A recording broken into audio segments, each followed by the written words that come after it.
Hello, welcome to all of you in this lesson of computer science part 10th. Today in this lesson we will learn about firmware and humanware. In previous lessons you have studied about hardware and software, elements of computer processing system, hardware, CPU, peripherals, storage media and software definitions, role and categories. Today we will see firmware and humanware. Let us start. What is firmware? Definition of firmware is as firmware is a type of software that is embedded in hardware providing low level control for specific devices. जो ये firmware होता है ना, ये क्या होता है? ये एक किस्म का सॉफ्टवेयर ही होता है, मगर ये अलग अलग पार्टों के लिए अलग अलग होता है। मिसाल के तौर पर हमारे पास माउस है, उसका अपना सॉफ्टवेयर होता है, ये कैसे काम करे। एक कीबोर्ड है, उसका अपना सॉफ्टवेयर होता है, ये कैसे काम करे। तो this is for low level control for specific devices. तो मगर ये कहाँ पर मैन्युफैक्चर हो, जहाँ पर ये डिवाइसेस मैन्युफैक्चर होते हैं वहीं पर उन पर ये एम्बेड किया जाता है, इन पर लगाया जाता है, इन पर इंस्टॉल किया जाता है। ठीक है ना? ये फैक्ट्री में ही उनको इंस्टॉल किया जाता है, जिसको हम कहते हैं firmware.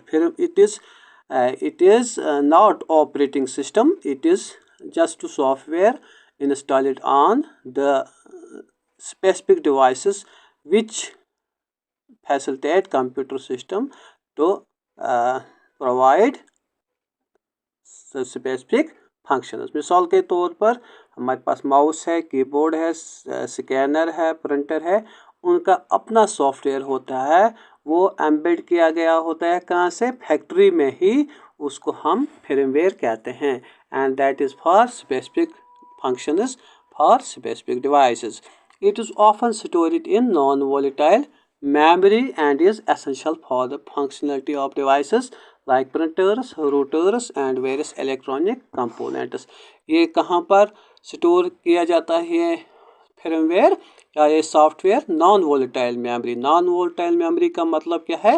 नॉन वोलेटाइल मेमोरी का मतलब ये होता है उस मेमोरी पर डाटा खुद ब खुद डिलीट नहीं होता है।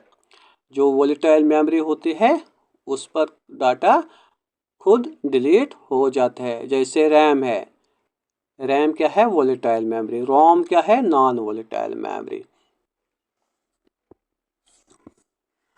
फंक्शंस ऑफ firmware, अगर हम देखेंगे इसके फंक्शंस क्या हैं। पहला फंक्शन जो है डिवाइस कंट्रोल। जो भी डिवाइस है कंप्यूटर के साथ होता है उसको कंट्रोल करना। Manages the basic operations and functions of hardware devices. Hardware devices जो होते हैं, मैंने अभी बोला कीबोर्ड है, स्कैनर है, हेडफोन है या कोई और डिवाइस है, उसको मैनेज करना, उसके ऑपरेशन को मैनेज करना, इसकी फंक्शन को मैनेज करना। तो जब उसका सॉफ्टवेयर या firmware किसी डिवाइस का ख़राब हो जाता है तो वो अच्छी तरह फंक्शन नहीं करता है वो डिवाइस, या तो उस डिवाइस के लिए हमें वो डिवाइस नया लाना पड़ता है या तो उसके लिए नया सा सॉफ्टवेयर इंस्टॉल करना पड़ता है। कहाँ पर? फैक्ट्री में। इनिशियलाइजेशन ये दूसरे firmware है। Boots up initialises hardware components during the start of process. तो इसका दूसरी जो ये firmware है उसकी दूसरी फंक्शन क्या होती है? इनिशियलाइजेशन। जब आप अपने कंप्यूटर को ऑन करते हो तो आपका कंप्यूटर बूट अप हो जाता है। बूटिंग मतलब कि जो ऑपरेटिंग सिस्टम होता है वो उस पर एक्टिवेट हो जाता है, उस काम करना शुरू कर जाता है। तो उसके साथ साथ जो इसके डिवाइसेस होते हैं इर्द गिर्द जुड़े हुए, वो भी एक्टिव हो जाते हैं। किसके ज़रिए? इस firmware के ज़रिए। firmware updates allows for the updating और upgrading of device functionality। इसके अलावा firmware जो होता है, अगर कंपनी ने कोई अपडेट डाला है माउस के लिए, कीबोर्ड के लिए या किसी और डिवाइस के लिए, ये firmware जो है ना, इसकी ये भी फंक्शन है, ये उन डिवाइसेस को अपडेट क्यू में रखते हैं। मैसेज आते हैं कि आपको ये डिवाइस अपडेट करना है, ये डिवाइस उसके लिए अपडेट आया है, या कभी कभी खुद अपडेट हो जाते हैं ऑनलाइन जब हमारे कंप्यूटर इंटरनेट के साथ जुड़े होते हैं। Communication facilitates communication between hardware and higher level software. ये it provides communication between hardware devices and higher level software. Means के ये जो माउस है ये कम्युनिकेट कर पाता है इस firmware के ज़रिए ऑपरेटिंग सिस्टम के ज़रिए। फिर ऑपरेटिंग सिस्टम उसको एक्सेस देता है मेमोरी पर या किसी और डिवाइस के लिए जुड़ने के लिए, या जो ऑपरेटिंग सिस्टम होता है उसके जो फंक्शंस होते हैं या कुछ पोर्ट्स होते हैं या CPU जो भी होता है कंप्यूटर में, उनसे इंटरेक्ट करने के लिए कौन फैसिलिटेट करता है? यही firmware। किसको? इन डिवाइसों को। अगर हम टाइप्स ऑफ firmware पर देखेंगे तो बेसिक टाइप जो है, पहला जो आता है वो आता है BIOS। BIOS stands for basic input output system. जो हमारे इनपुट आउटपुट डिवाइसेस हैं उनके लिए एक अलग सा सॉफ्टवेयर लिखा जाता है जिसको हम firmware कहते हैं। पहली फंक्शन क्या है इसकी, इस BIOS की? Initialises and provides basic control for computer hardware during the boot up process. जब बूट अप हो जाता है हमारा कंप्यूटर, तो उसके साथ साथ जो हमारे इनपुट आउटपुट डिवाइसेस होते हैं वो भी बूट अप हो जाते हैं, इनिशियलाइज हो जाते हैं। तो उनको कंट्रोल देता है, उनको एक्सेस देता है, उनको ये पावर देता है कि वो कंप्यूटर स्क्रीन या दूसरी पार्ट से कनेक्ट हो जाए और उनसे जो भी डाटा हो या कुछ भी काम हो उनसे वो मांग सके और एक्सेस कर सके। तो ये किसका काम है? ये BIOS का काम है। That is type of firmware। अगर हम दूसरे firmware की देखेंगे, दूसरा firmware जो हमारे पास होता है उसको हम कहते हैं unified extensible firmware interface, UEFI, unified extensible firmware interface. Function इसकी क्या है? Modern replacement for BIOS offering advance features including secure boot and A graphical interface. तो ये actually new version of BIOS का ही है।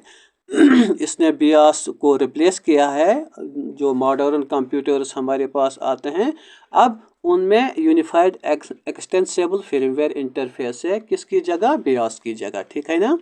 तो इसमें क्या है? इसमें एडवांस्ड फीचर्स है, इसमें सिक्योर बूट है, ड्यूरिंग बूटिंग ये अच्छी तरह उनको हैंडल करता है या किसी वायरस को इंटर नहीं होने देता है। तो एंड ए ग्राफिकल इंटरफेस, और उसके अलावा इसमें एक खास फीचर है ग्राफिकल इंटरफेस। हम थ्रू ग्राफिकल इंटरफेस आप कंप्यूटर से इंटरेक्ट कर पाते हैं। ये डिवाइसेस थ्रू ग्राफिकल इंटरफेस से कंप्यूटर से मेन कंप्यूटर या ऑपरेटिंग सिस्टम से या जो अदर पार्ट्स ऑफ कंप्यूटर है उनसे इंटरेक्ट कर पाते हैं। किसकी फीचर से? ये UEFI की फीचर से। एम्बेडेड firmware, एक्चुअली ये जो भी firmware है ये एम्बेडेड ही होता है। तो embedded firmware found in various embedded systems such as microcontrollers providing control for specific hardware functions। कुछ स्पेसिफिक हार्डवेयर फंक्शंस के लिए हम उन डिवाइसों पर एम्बेड करते हैं ये firmware या सॉफ्टवेयर। ये एक्चुअली छोटे छोटे प्रोग्राम होते हैं जो खास स्पेसिफिक डिवाइसेस के लिए लिखे जाते हैं। बूट लोडर firmware फंक्शन इसकी क्या है? Manages the boot process of an operating system loading the operating system into memory. जब आप क्या करते हो? आप बूट करते हो अपने कंप्यूटर को, आप अपने कंप्यूटर पर जो ऑपरेटिंग सिस्टम है वो लोड हो रहा है। वो कहाँ से लोड हो रहा है? मेमोरी से। मेमोरी में स्टोर होता है ऑपरेटिंग सिस्टम। ऑपरेटिंग सिस्टम वहाँ से लोड हो रहा है पार्टों पर, जो हार्डवेयर पार्ट्स हैं उनको कनेक्ट करता है, उन पर उनको इनिशियलाइज करता है, उनको बूट करता है। तो ये कौन करता है? ये बूट लोडर फ्रीवेयर ही करता है। बूट लोड फ्रीवेयर क्या करता है? It manages the boot process of an operating system. Operating system की बूट प्रोसेस जो है, जो ऑपरेटिंग सिस्टम मेमोरी से जो बूट होता है बाकी पार्टों पर, तो ये कौन करता है? Boot loader freeware. Network device freeware, इसी तरह हमारी जो कंप्यूटर है वो कनेक्ट होते हैं नेटवर्क के साथ, इंटरनेट नेटवर्क के साथ। उन नेटवर्क, उसके लिए अलग से डिवाइसेस होते हैं, रूटर्स, मॉडेम्स हो गए, तो उनके लिए अलग सा डिवाइस अलग सा firmware होता है जिसको हम नेटवर्क डिवाइस firmware कहते हैं। फंक्शन उसकी क्या है? Controls network devices like routers, switches, ensuring proper communication and functionality. तो ये जो नेटवर्क डिवाइस firmware ये किस पर एम्बेडेड होता है, किस पर इंस्टॉल्ड होता है? रूटर्स, मॉडेम्स, स्विचेस, किसके लिए होता है? प्रॉपर कम्युनिकेशन एंड फंक्शनलिटी के लिए। अब हम पेरिफेरल डिवाइस firmware की बात करते हैं। Functions embedded in device like printers, scanners, cameras are controlling their operation. Actually हमने ये डिस्कस किया है। अब इसको ये हमने सब कैटेगरी बनाया है, किस लिए? कभी एग्जाम में ऐसा भी आता है पेरिफेरल डिवाइस firmware क्या होता है? क्या होता है? It is embedded in devices, किसके लिए? जो इनपुट आउटपुट डिवाइसेस है इनके लिए। स्टोरेज डिवाइस firmware, अब जो हमारे स्टोरेज डिवाइसेस होते हैं, रैम, रोम या USB, जिन पर हम डाटा स्टोर करते हैं, इनके लिए अलग सा firmware लिखा जाता है। हमारे पास USB होता है, ये जो पेन ड्राइव होता है, ये खुद अपने आप पर ये जैस कुछ ये मैग्नेट सा नहीं होता है, ये इस पर एक ये प्रोग्राम्ड होता है। कहाँ पर डाटा स्टार्ट करना, इस पर लिखना। जब कंप्यूटर से कोई हम फाइल उस पर ये ट्रांसफ़र करते हैं तो ये रेंडमली किसी जगह नहीं होते, उसका अपना एड्रेस होता है, अपनी प्रोग्राम होता है, जिसको हम स्टोरेज डिवाइस firmware कहते हैं। Manages the functionality and communication of storage devices such as hardware drives and SSDs। अब हुई बात ह्यूमन वेयर की। ह्यूमन वेयर हम किसको कहते हैं? ह्यूमन वेयर क्या होता है एक्चुअली में? Remember, the personnel which are related to installation, maintenance, operation and testing of a computer are called humanware, और उनको हम लाइववेयर भी कहते हैं। जो लोग कंप्यूटर से रिलेटेड उसको मेंटेन करना, उस पर सॉफ्टवेयर डालना, उसके लिए सॉफ्टवेयर डालना, तो उसके ऑपरेशंस को अच्छी तरह समझना या उसके सॉफ्टवेयर को टेस्ट करना, हार्डवेयर को टेस्ट करना, उसको हम ह्यूमन वेयर कहते हैं या लाइव वेयर कहते हैं। कौन कौन उसमें आता है? उसमें आता है प्रोग्रामर्स, हार्डवेयर और नेटवर्क इंजीनियर्स, सिस्टम एनालिस्ट्स, तो ये आते हैं ह्यूमन वेयर। अगर हम डेफिनेशन की तरफ जाएंगे, डेफिनेशन क्या है? Human ware refers to the human aspect in the interaction with the computer systems and technology. जो लोग कंप्यूटर वर्ल्ड के साथ, कंप्यूटरों के साथ इंटरेक्ट करते हैं, वो उनको हम ह्यूमन वेयर कहते हैं। उसमें एक्चुअली क्लाइंट्स भी आते हैं, हम लोग जो कंप्यूटर को यूज़ करते हैं हम भी आते हैं उसमें, ह्यूमन वेयर में। It encompasses the users, their skills, experiences and how they interact with the software and hardware to achieve their goals। ठीक है ना? अगर हम फंक्शंस की बात करेंगे, हमारी फंक्शंस क्या है इस सॉफ्टवेयर वर्ल्ड में या हार्डवेयर वर्ल्ड में, ह्यूमन वेयर की क्या फंक्शंस? पहले user experiences, UX stands for user experiences, focuses on creating positive and efficient interactions between users and technology. इस firmware की, इस ह्यूमन वेयर की पहली फंक्शन क्या है, पहला काम क्या है? ये इनका ये फोकस होता है कि हम एक पॉजिटिव एंड एफिशिएंट इंटरेक्टिव माहौल बनाएं, किन के दरमियान? यूज़र्स एंड टेक्नोलॉजी के दरमियान। हम लोगों और जो कंप्यूटर सिस्टम है, नेटवर्क सिस्टम है, जब कोई भी कंप्यूटर वर्ल्ड में चीज़ आती है, उन लोग उस और हमारे जो एंड यूज़र्स है उनके दरमियान एक पॉजिटिव एंड एफिशिएंट इंटरेक्टिव माहौल बनाएं। दूसरे, Training and education enhances user skills and knowledge to effectively utilize technology. यही लोग जो कंप्यूटर जानते हैं यही ट्रेनिंग और स्किल्स प्रोवाइड करते हैं किन लोगों को जिनको पता नहीं होता है टेक्नोलॉजी को कैसे यूज़ करते हैं या कैसे करेंगे, ठीक है ना। Accessibility enshores that technology is usable by people with diverse abilities and needs. तो एक्सेसिबिलिटी इनको यही हमें बताते हैं कि ये टेक्नोलॉजी कौन यूज़ कर सकते हैं, कोई कौन नहीं कर सकते हैं। तो इस टेक्नोलॉजी के क्या क्या फ़ायदे हैं, तो किन किन लोगों के लिए ये टेक्नोलॉजी बनाई गई है। Human computer interaction HCI studies and designs interactions between humans and computers for optimal usability. तो ये HCI क्या करता है, it studies and designs interactions between humans and computers for optimal usability. Optimal usability का मतलब कि ज़्यादा से ज़्यादा हमें क्या अच्छी तरह कंप्यूटर का यूज़ आना चाहिए। तो ह्यूमन्स को ज़्यादा से ज़्यादा कंप्यूटर का यूज़ आना चाहिए। तो कैसे आएगा, उस चीज़ को ये स्टडी करते हैं और उसी पर फिर डिज़ाइन बनाते हैं, उसी डिज़ाइन पर प्रोग्राम्स लिखे जाते हैं, हार्डवेयर पार्ट्स को बनाया जाता है। तो ये किन का काम है, ह्यूमन कंप्यूटर इंटरेक्शन जो उसमें एलिमेंट आता है, एक फंक्शन आता है किसकी, ह्यूमन वेयर की। Feedback and improvement involves gathering user feedback to improve software and hardware design. तो एक फंक्शन है ह्यूमन वेयर की, ये भी है फीडबैक एंड इम्प्रूवमेंट। जब हमारे पास कोई एप्लीकेशन आती है फिर उस पर लिखा होता है आप हमको रेट करो 1 स्टार 2 स्टार 3 स्टार, या आप हमें फीडबैक कुछ दे तो हमें क्या इम्प्रूवमेंट करनी चाहिए।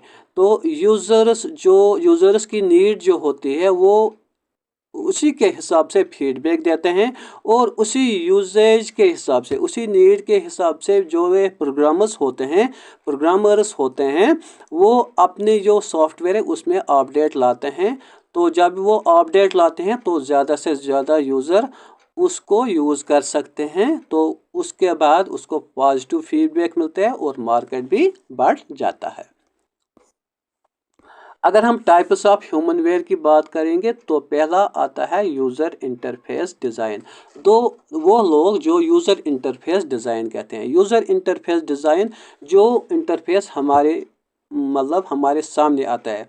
हम जब कोई भी एप्लीकेशन ओपन करते हैं, मिसाल के तौर पर हमने MS वर्ड ओपन किया, जो हम देखते हैं जो पेजेस, बाकी मेन्यूज़ उसके होम इंसर्ट मेन्यूज़ जो होते हैं हमारी स्क्रीन पर जो आता है उसको कहते हैं इंटरफेस। तो उसके बैकग्राउंड में कुछ और चीज़ें होते हैं वो हमको दिखाई नहीं देते हैं। तो जो ये बनाते हैं यूज़र इंटरफेस डिज़ाइन, ये अलग से लोग होते हैं, ये इसमें स्पेशलिस्ट होते हैं। फंक्शन इनकी क्या होती है, designers interfaces that are visually appealing and user friendly for effective interaction. एक इफेक्टिव इंटरेक्शन के लिए ये ऐसी विजुअल्स बनाते हैं इस इंटरफेस पर कि वो यूज़र फ्रेंडली हो और अपीलिंग हो, अपने वो हमको अट्रैक्ट करते हैं, ऐसे इंटरफेस ये बनाते हैं। ये किन का काम है, यूज़र इंटरफेस डिज़ाइनरों का काम है। उसके बाद आता है user experience desire, focuses on creating positive and meaningful experiences for users and interacting with technology.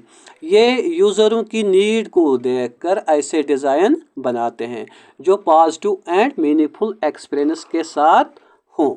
तो लोगों को ये समझते हैं, उन पर रिसर्च होते हैं उनको क्या चाहिए, तो उसी के हिसाब से ये फिर ये डिज़ाइनर्स बनाते हैं, सॉफ्टवेयर बनाते हैं। Accessibility ensures that technology is designed to be accessible to individuals with disabilities, providing equal opportunities for all users.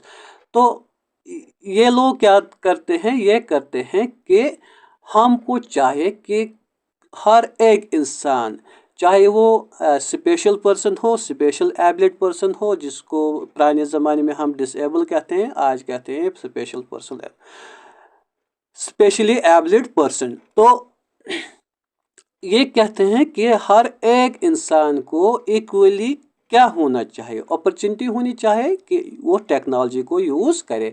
तो उसी के हिसाब से ये अपने सॉफ्टवेयर, अपना हार्डवेयर डिज़ाइन करते हैं, फिर डेवलप करते हैं, ठीक है ना। ह्यूमन कंप्यूटर इंटरेक्शन, फिर आता है HCI, function studies and design interactions between humans and computers emphasising user centred design principles. पहले हमने पढ़ा ट्रेनिंग एंड एजुकेशन प्रोग्राम्स, ये भी पढ़ा। Usable testing involves evaluating the usability of software and hardware through testing and real users to identify areas for improvement, ये भी पढ़ा। Feedback mechanisms establishes analysis for users to provide feedback contributing to continuous improvement in software and hardware design, ये भी अभी हमने पढ़ा, ये दोबारा मैंने लिखा। Thank you very much for giving time today's lecture. आज हमने कवर किया firmware एंड ह्यूमनवेयर। तो in next lecture we will see some important aspects which I mean are very important from the point of examination. After that we will look role of information and technology in governance. So stay blessed and don't forget to subscribe and comment. Please comment what you want to in next lessons. Stay blessed. Thanks once again.